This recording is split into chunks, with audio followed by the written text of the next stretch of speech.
Hi everyone, it's Krista from Krista's Quilting Services. We are ready to start with week 3 of the Design Along. In week 3, we will be covering topics regarding choosing your fabric, how to cut and measure your pieces, the seam allowance that you'll need for stitching in week 4, and how to press your seams when you're working on getting those blocks that you're creating to lay flat.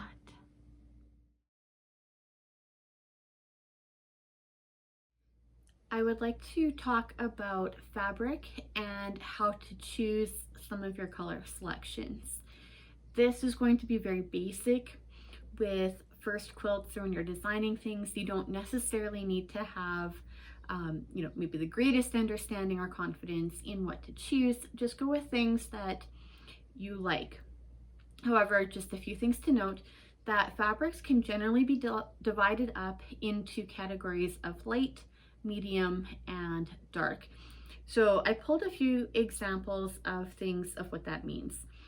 So here in this selection of blues, a dark fabric, it's much darker. There's more kind of black involved in creating that darker look. A medium fabric is going to be a little bit lighter, and then something that's light is going to have more either just lights of that color or more white involved within it. So not every piece of fabric needs to be like white or particularly light to read as a light fabric. So in these purples, I have a very dark purple here, another decently dark, but comparatively the second purple might read maybe a little bit more of a medium, and I have this one here which might read closer into light. But if you find something that's even lighter, you might find that these two read more as a medium, and this one's still always going to read as a dark. So a couple of lighter options within this purple. I have one that's kind of a grayed out purple but quite light, and this one here, the background in this fabric is very light, and it's got several flowers on here with that range as well from being darker to lighter. Overall though, because the dark flowers aren't very intense, I would still say that this is a fabric that's going to read definitely on that lighter side. Here's another set of fabrics that also have a dark, a medium, and even though it's a print with some darks on it, it still reads more light. The prints have some dark features to them, however the background is readily seen and is quite light. This medium fabric, the background in the green reads as medium, although the green leaves definitely read on the darker side. But compared to something that's a lot darker to it, this one still reads more of a medium. So why might having darks, mediums, and lights be important when you're designing a quilt? They come down to certain patterns that you're looking to have stand out. So I have a quilt here in front of me, and this quilt it is kind of a drunkard's path idea with it, and the drunkard's path is pieced, but if you're looking at it, you'll notice that part of that path kind of disappears, like there's a piece missing from it. And it's because that one piece is the same color as the background fabric. So here's another spot where that piece is there, but because it's identical, it just blends right in and it's missing from the rest of that design. And the rest of the pieces in the drunkard's path here are either quite a bit lighter than the background choice, or even a little bit darker. But you'll notice though that the first things that your eye might be drawn to in this in kind of that pathway are the darker pieces. So the green stands out, and so does that darker burgundy color. The lights, because there's more of them, they tend to kind of move well with each other until you get to that one break where it's the same as the background fabric. So then looking at choices for background fabric. So here, you know, you don't have to have like a white, a gray, or a black. You can definitely have a color like pink or blue, purple, whatever you would like that to be. But you do want to make sure that the rest of your color choices are going to contrast well against that pink. Otherwise, you're going to have parts of your design, especially if it's something you want to stand out because it's creating a shape or a secondary pattern, it's going to kind of blend into your background and it's not going to be so obvious to the eye. Depending what you're creating, you might choose to have a combination of darks and mediums mixed around, so that way every time that pattern repeats in its own way, you're going to have some movement of darker and lighter ones. But then you want to make sure that none of them are too close to your background fabric choice. Solids can be a good option, but you do not have to be restricted to a solid for your background. And I pulled out some additional bolts of fabric that I have that make some good backgrounds. Gray is a really nice background, especially against pinks and purples. I just love how gray looks. White is really good if you're using some lighter fabrics. It will help make the colors pop out just a little bit more. And if you've got some really bright fabrics, black can really make those brights stand out even more. And if you're choosing something brighter, black is often a great idea because you made those color choices of the bright for the reason of them being bright. However, though, if you are finding that you need to tone something down, and putting it against a white background can help kind of bring that back in check instead of kind of exaggerating some of the brightness of those colors. And gray sort of fits in the middle.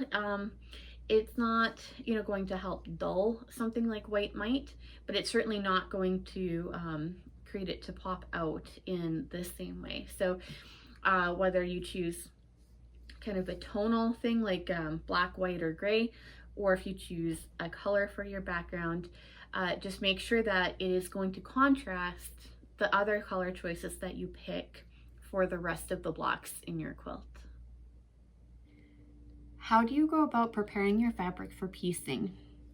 There's a couple of choices that you have at the very beginning. You can choose to either wash your fabric before everything, or you can choose not to. Washing your fabric is a personal choice, and some people will swear by it and say they will never make a quilt if they have not pre-washed their fabric. And others just could not be bothered to wash it. I fall into the I don't like to wash my fabric because it's just an extra step that takes up a lot of time. And so far I haven't had an issue with fabric dyes bleeding out onto other quilt parts. So and people who tend to fall into the fabric wash camp have had often that experience, which has led them to doing that, amongst other reasons. So there's a huge internet debate over do you or don't you, and you can weigh those pros and cons yourself. You can watch a whole bunch of other videos about whether you should or shouldn't, and then make that decision for yourself. So let's talk about if you do decide to wash your fabric. The only fabrics I've ever pre-washed before using are flannel, because flannel can shrink so much, and I want to make sure that it's not going to shrink more than any of the other cotton choices that I use in the quilt. And typically the only time I've ever really used flannel is on the back of a quilt. So a couple things that you need to know. When you pull fabric off of a bolt, you're going to have your two selvage edges, which are finished.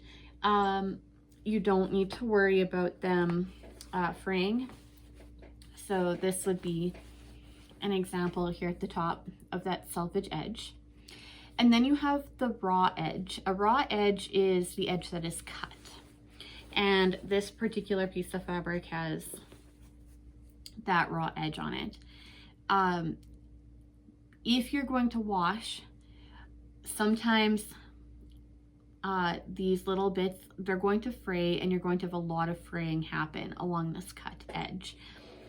So what you do want to make sure of before putting anything in the washer is that you go to your sewing machine and you select a zigzag stitch, and you just zigzag across the edge. And that's what I've done on this quilt, and it just sort of helps keep the edge from fraying out on you. You might still get a few depending on how your zigzag stitching went, but it makes a big difference when you go to wash it and then dry it. Otherwise you could lose quite a bit of material just from your edges fraying, and when you go to later on square up your piece of fabric, you might end up having to cut off more than you anticipated because of all the frayed edges that need to be cleaned up. The next bit of fabric information that you'll need for preparing is pressing your fabric. So that involves an ironing board and an iron.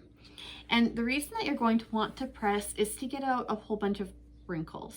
Wrinkles can impact the cutting that happens because they take up a little bit of fabric space.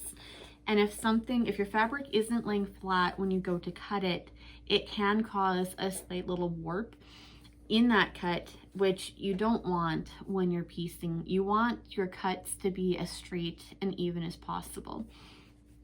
So even if you've washed it or not washed it, you're going to end up with wrinkles, especially if something was folded like this piece was. You can tell that it had quite a few folds in it. And I'm going to want to make sure that I press this all smooth before I begin to cut everything. It's up to you. Choose to keep the original crease if it's come off of a bolt of fabric, or you might choose to press out that crease, especially if you find that it wasn't wound on the bolt very well and your selvage ends aren't lining up very nicely.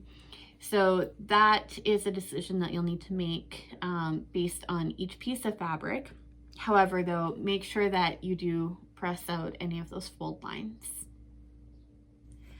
When you are getting ready to press, there's probably a few other questions that you are starting to wonder, like, should you use steam or a dry iron?